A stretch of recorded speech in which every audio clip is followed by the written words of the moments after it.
são que horas? Já deve ser umas 17 horas. 4h15, que bom. É que a luz está tão... É. Vai rápido É. a luz, né, nessa época do ano. Né?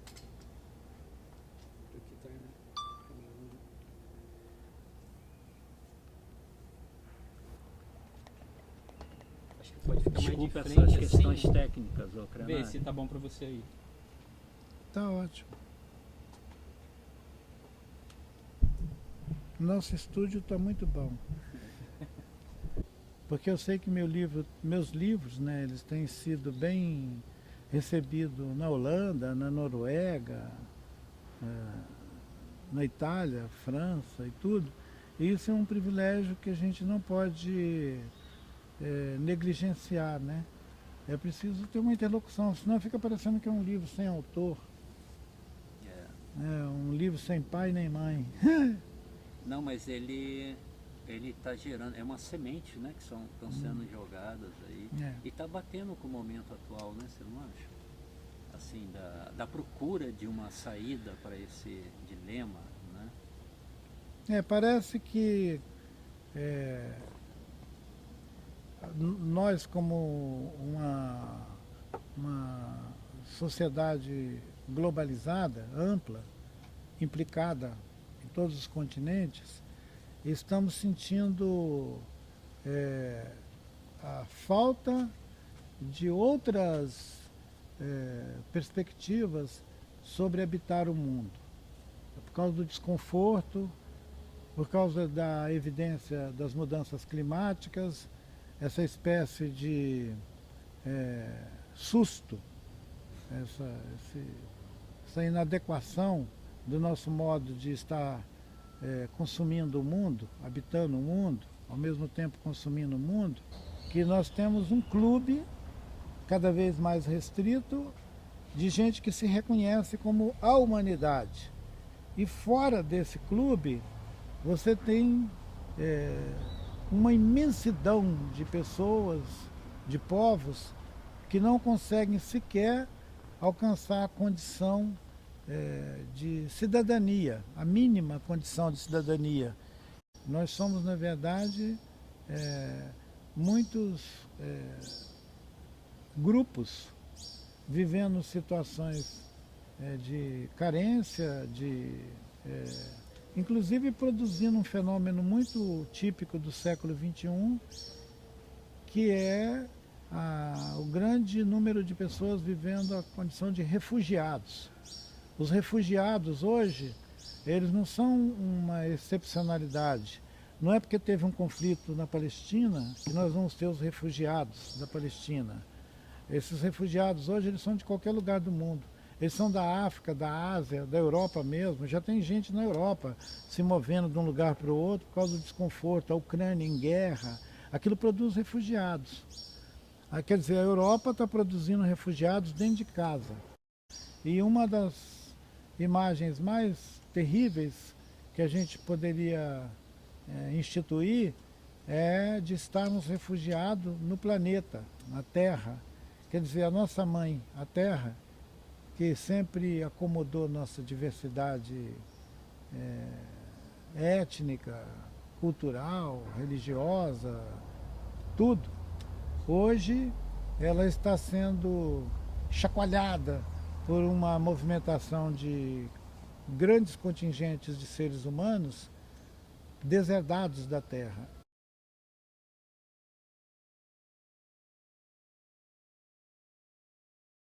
Você podia dissertar um pouco sobre a origem dos cremários? Na literatura colonial, Aham. né, os viajantes, aquela expedição Langsdorff, depois as outras expedições que sucederam aquilo,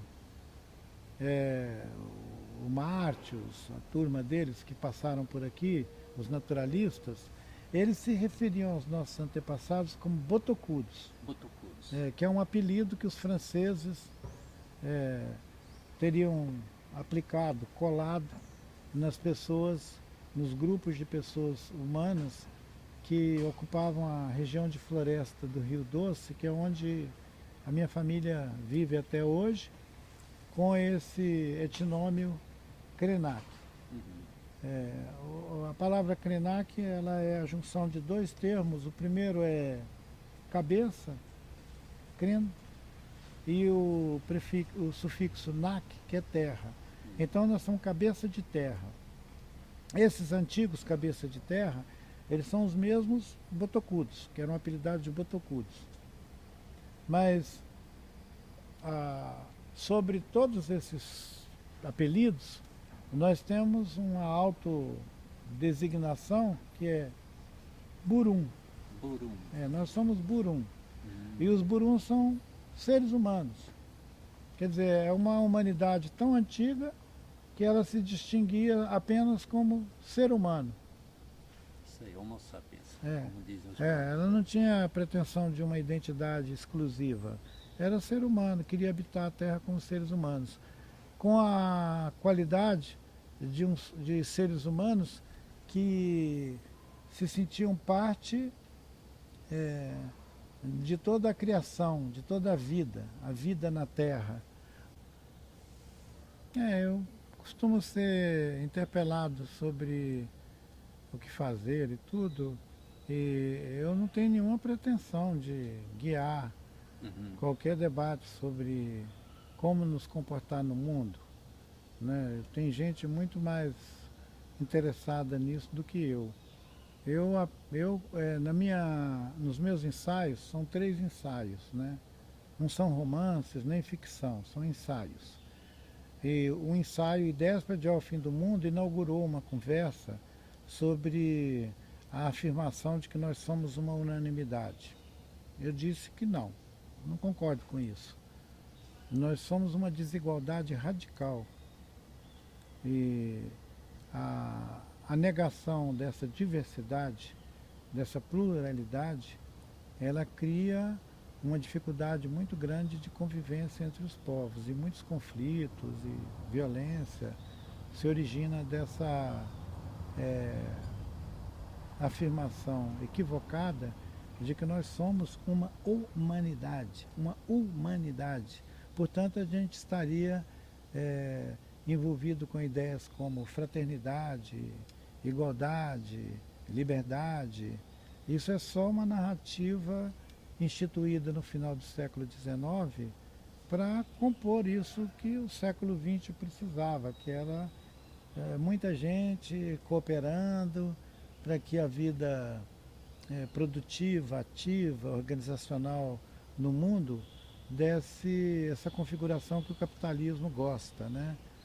E a gente saiu de uma realidade de povos agricultores para a indústria, e já saímos, não somos mais uma sociedade industrial, nós já estamos em outros estágios de envolvimento com a mercadoria, como diz o Copenau Yanomami, né? Davi Yanomami fala que existe uma sociedade da mercadoria, quer dizer, deixa de ser humana, deixa de interessar-se por si mesmo e passa a focar só na mercadoria.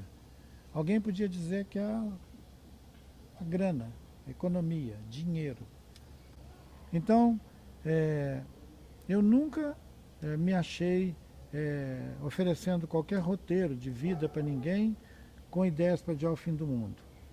Foi durante a pandemia que eu consegui produzir um outro ensaio que é A Vida Não É Útil, onde eu vou questionar a ideia de utilidade, a ideia de que o trabalho, essa ideia de que o trabalho dignifica o homem, a vida, que a vida é trabalho, né? Toda essa insistente afirmação do trabalho como se o sentido da vida fosse trabalhar, produzir. Eu digo que isso é uma invenção de quem não trabalha. Alguém muito esperto inventou que o trabalho é a única maneira de dar sentido à vida, enquanto ele observa os outros escravos trabalhando. É por isso, inclusive, que produziram a ideia de escravizar alguém.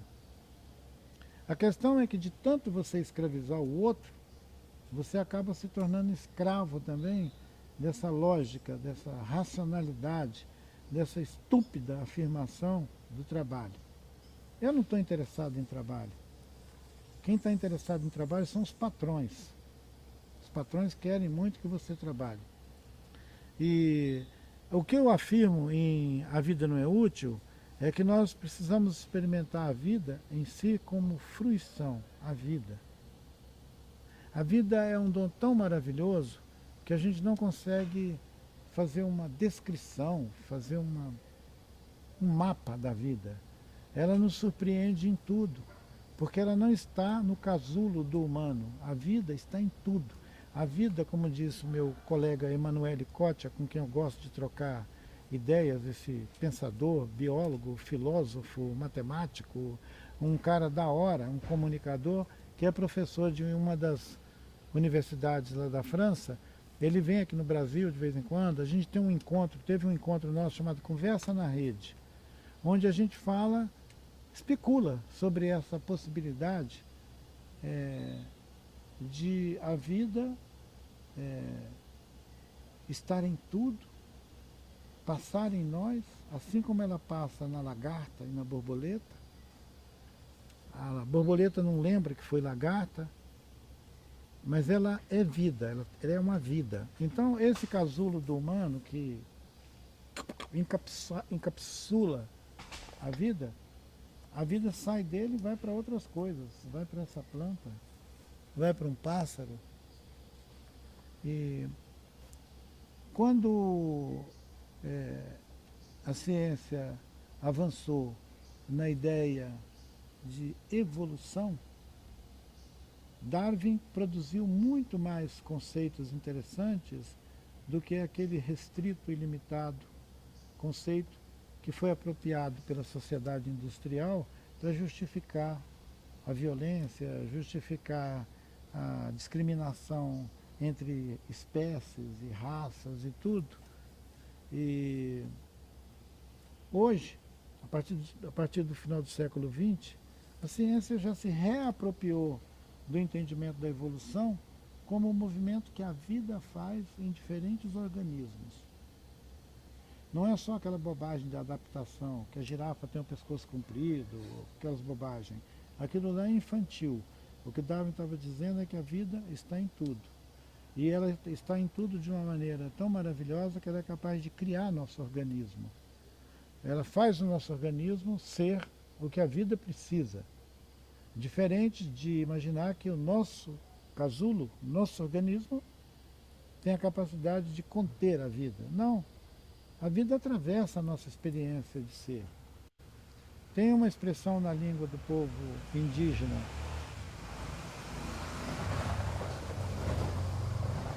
Um povo nativo da Amazônia, um povo indígena, que são os Kaxinawá, também que se autonomeia de Runiquim, eles têm uma expressão na língua deles que é chucuchucuê, Chucuchucuê.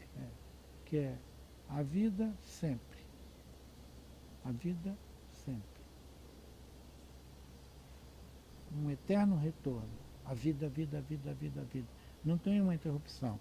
E tem um pensador que eu considero muito, que é da minha geração e que agora encantou-se, não está mais aqui vivo, que é o Nego Bispo. É um quilombola de lá do Piauí, do norte do Brasil, é um pensador crítico. Ele se coloca como um pensador contracolonial, não decolonial, mas contracolonial, porque ele acha que a gente tem que ser contra, não tem que ficar emoldurando a colonialidade, tem que ser contra, radicalmente contra, e propor outras epistemologias, outras visões de mundo, outras afirmações da vida. Então ele diz que a vida é começo, meio e começo. Ou seja, Começo, meio e começo. Nessa gramática não tem fim. É começo, meio e começo. E ele mostra como que a Terra produz esse evento, né? A árvore, a Terra anima a existência da árvore, a árvore forma-se, solta frutos, sementes e tudo, volta de novo do meio e começa tudo de novo, e volta de novo do meio e começa tudo de novo, porque a vida é assim. interessante que isso me relaciona com aquela ideia do panpsiquismo, né? Que fala que o universo é vivo, que é um Claro. organismo vivo. Agora mesmo nós estamos de cara aí com um físico muito reconhecido, Marcelo Gleiser. Marcelo Gleiser, ele se tornou um grande divulgador das ciências no sentido da física, né? Falando sobre o cosmos. Seguindo, digamos, o trabalho do Carl Sagan e de outros James Lovelock. grandes pensadores, Lovelock e tudo, ele diz que a vida é esse maravilhamento e que o cosmos atua de maneira intencional, inteligente, amorosa, para a vida ser essa dinâmica experiência que é inteligente e que está em todos os organismos. E que, diferente do que nós imaginávamos, o cosmos não é um lugar, não é alguma coisa que você organiza espacialmente e fala ali ou aqui, mas que ele é também a nossa própria materialidade. Quer dizer, o nosso corpo. É quando ele diz que nós somos poeira das estrelas. Os pássaros, uma conferência dos pássaros, ia considerar que as histórias dos humanos é feita de dissimulação. Como a gente não é capaz de se relacionar com a beleza intrínseca da vida, a gente inventa recursos para poder manobrar com o nosso próprio interesse, reivindicando alguma coisa de privilégio, de poder, seja poder político, seja uma supremacia racial, alguma besteira para dizer que a gente é especial. E uma conferência de pássaros ia concluir que a espécie dos sapiens deu metástase, não é capaz de sair do mesmo buraco, do mesmo lugar. E uma conferência de pássaros, ela podia produzir uma poética sobre um rio, um pássaro, que aliás é o título do meu último livro, que não foi traduzido ainda para outra língua a não ser o português. Apesar dos textos originários terem sido gerados em japonês.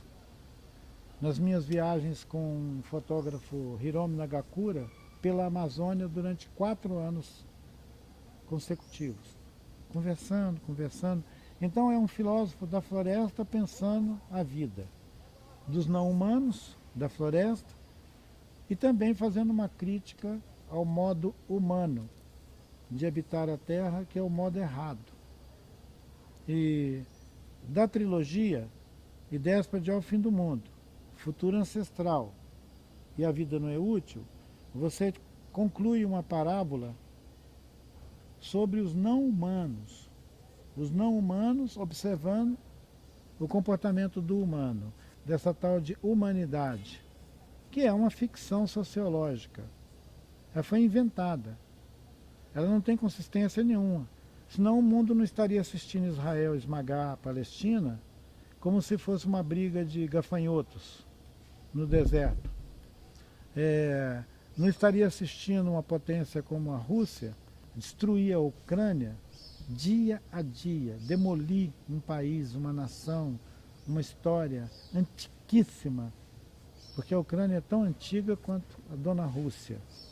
Mas ela vai lá e destrói tudo como se fosse um entulho, um monte de entulho. Aliás, o que a civilização contemporânea, moderna, está produzindo é entulho. Entulho. Até mental, né? Entulho. Entulho. Você olha a paisagem de Gaza, é entulho. Você olha a paisagem da Ucrânia, é entulho. Bombardeio, bombardeio, bombardeio, bombardeio.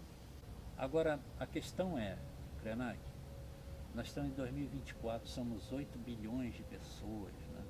Como sair desse buraco? Como sair desse nó cego, né? Não tem, eu sei, eu não estou querendo pedir a você uma resposta para isso, mas qual o sentimento que isso provoca em você? Eu tenho um privilégio muito, digamos, reconhecidamente especial, que é o de poder verbalizar o que eu vejo, o que eu penso do mundo, através da fala, né, dessa tradição da oralidade. Eu sou um contador de histórias.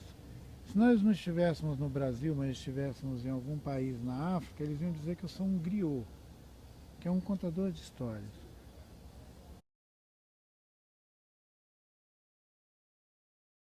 Essa maluquice de ir para Marte, botar a estação no espaço, essa supervalorização da técnica, da tecnologia, porque não é a mesma coisa. A técnica é o que os gregos tinham. Aliás, eles têm uma palavra na língua deles que é tekné, que seria uma entidade que nós podemos herdar. Mas a tecnologia é uma esperteza dos sapiens. É um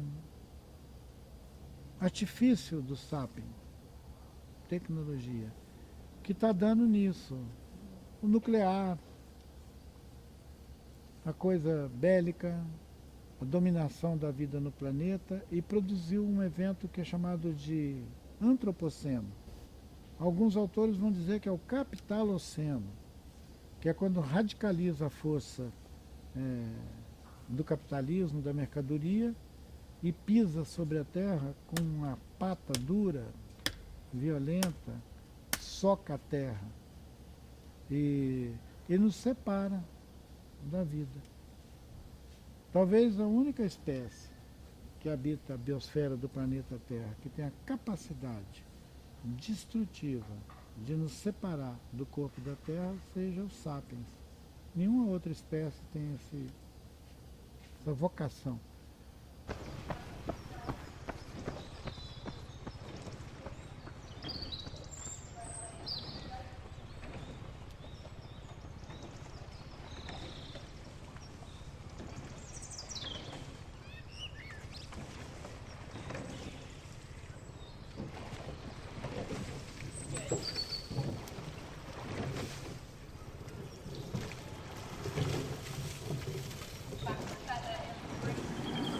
E eu espero não agredir com a minha manifestação o protocolo dessa casa,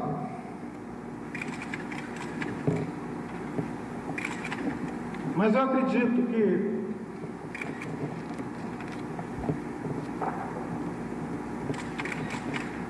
os senhores não poderão ficar omissos. Os senhores não terão como ficar alheios a mais essa agressão movida pelo poder econômico, pela ganância,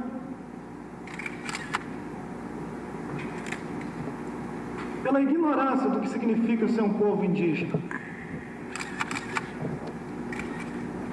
O povo indígena tem um jeito de pensar,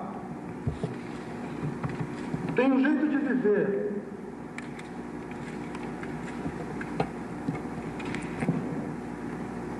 tem condições fundamentais para a sua existência e para a manifestação da sua tradição, da sua vida, da sua cultura, que não colocam em risco e nunca colocaram a existência sequer dos animais que vivem ao redor das áreas indígenas, quanto mais de outros seres humanos. Eu creio que nenhum dos senhores poderia nunca apontar atos, atitude da gente indígena do Brasil que colocou em risco, seja a vida, seja o patrimônio de qualquer pessoa, de qualquer grupo humano nesse país. E hoje nós somos o alvo de uma agressão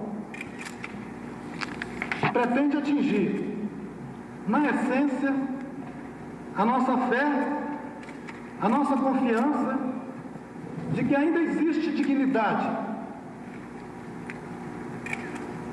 de que ainda é possível construir uma sociedade que sabe respeitar os mais fracos, que sabe respeitar aqueles que não têm o dinheiro para manter uma campanha incessante de difamação, que saiba respeitar um povo que sempre viveu a revelia de todas as riquezas, um povo que habita casas cobertas de palha, que dorme em esteiras no chão, não deve ser identificado de jeito nenhum como um povo que é o inimigo dos interesses do Brasil, inimigo como os interesses da nação e que coloca em risco qualquer desenvolvimento.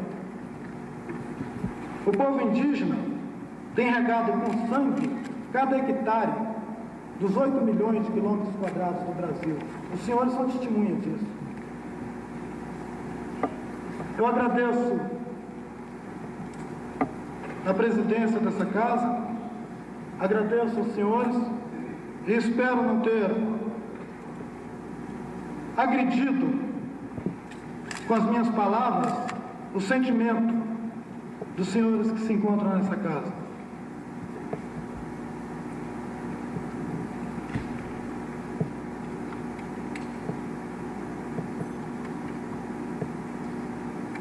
Obrigado.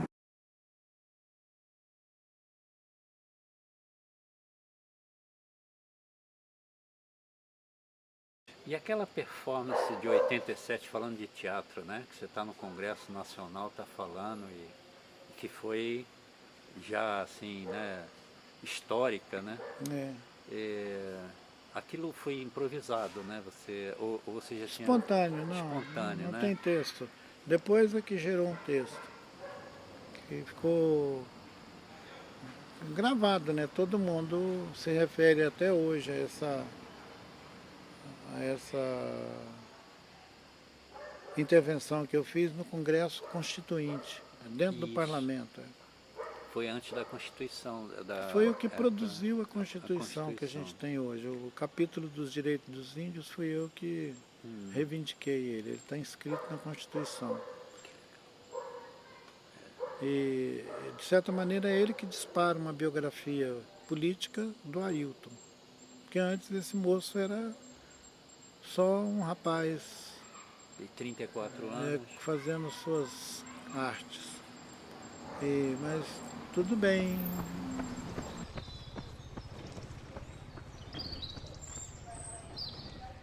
A perda que os corpos humanos, os organismos chamados humanos, teve da sua sensível relação com a vida, com o ciclo da vida, ele foi gradual. Isso tem a ver com o sentido do trauma, que a gente podia chamar de um trauma ecológico. É como uma parte desse organismo vasto que é Gaia, que é a vida no planeta, se retrai e produz essa espécie de depressão, essa falta de sentido da vida para muita gente, muita gente, milhares de pessoas. E o diagnóstico de sofrimento mental, que é uma coisa muito recente, ele veio sendo engendrado com esse afastamento do nosso corpo, do corpo da Mãe Terra. A gente parou de trocar com o corpo da Mãe Terra e ficamos um corpo órfão, sem rumo, sem destino. E do ponto de vista cultural, isso significa uma perda muito grande de sentido de quem você é, o que você está fazendo. Né? Durante muito tempo, as pessoas sabiam de onde eram, o que estavam fazendo. Pelo menos era uma construção de mundo suficiente para você ficar dentro daquela explicação de o que eu estou fazendo aqui. Hoje, se você perguntar a milhões de pessoas, fazer a pergunta individualmente, o que você está fazendo aqui? A pessoa vai responder, eu sou engenheiro, eu sou médico, eu sou astronauta, pedreiro, mecânico, sou um técnico. Isso não é ser.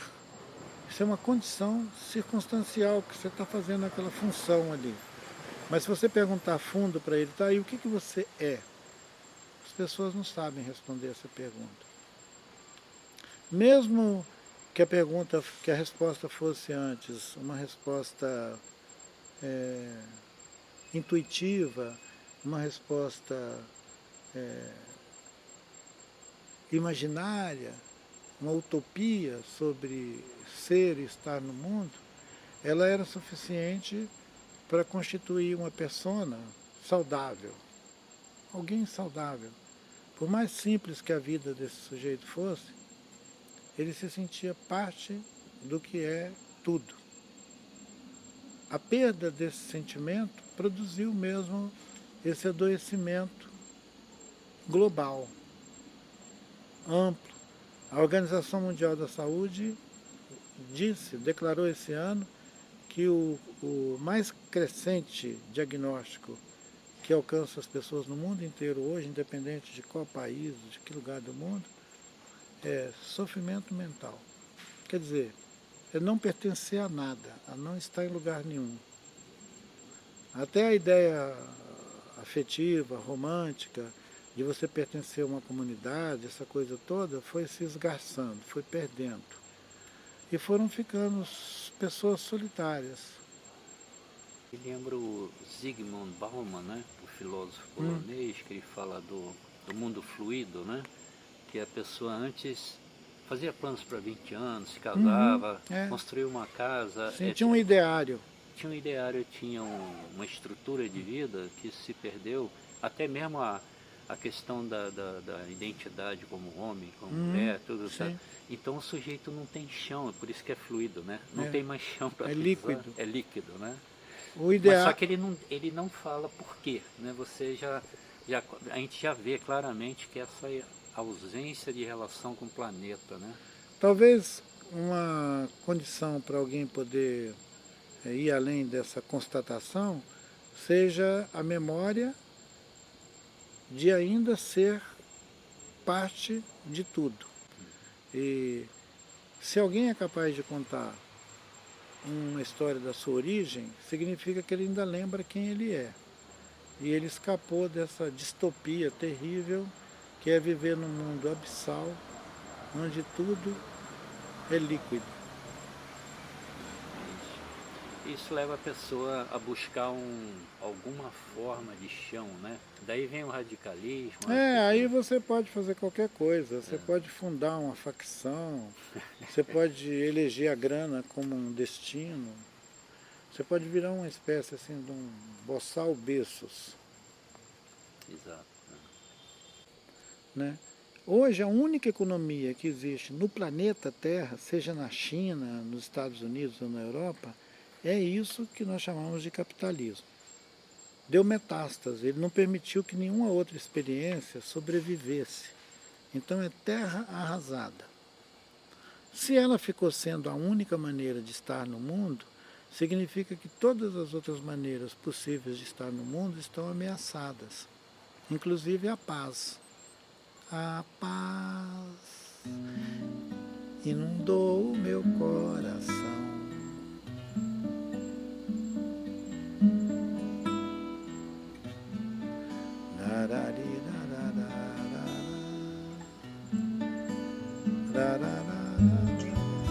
A paz invadiu meu coração.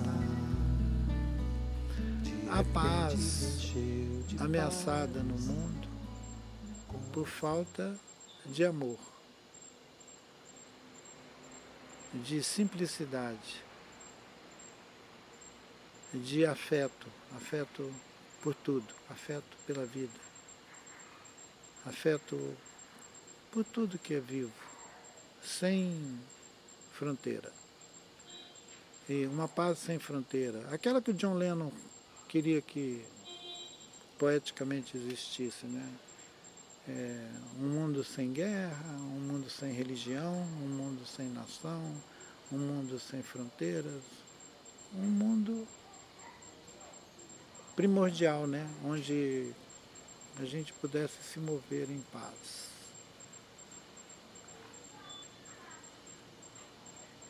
É isso. Eu só não bato palma aqui porque senão Vamos tomar café, Marquinho? fechou a coisa aqui. Você vai para a escola sem tomar café, Marquinho? Olha o café aqui, está no caminho. Cara, esse café tá tão quentinho, tá uma delícia. Tereza fez agora. Você vai para a escola? Boa aula.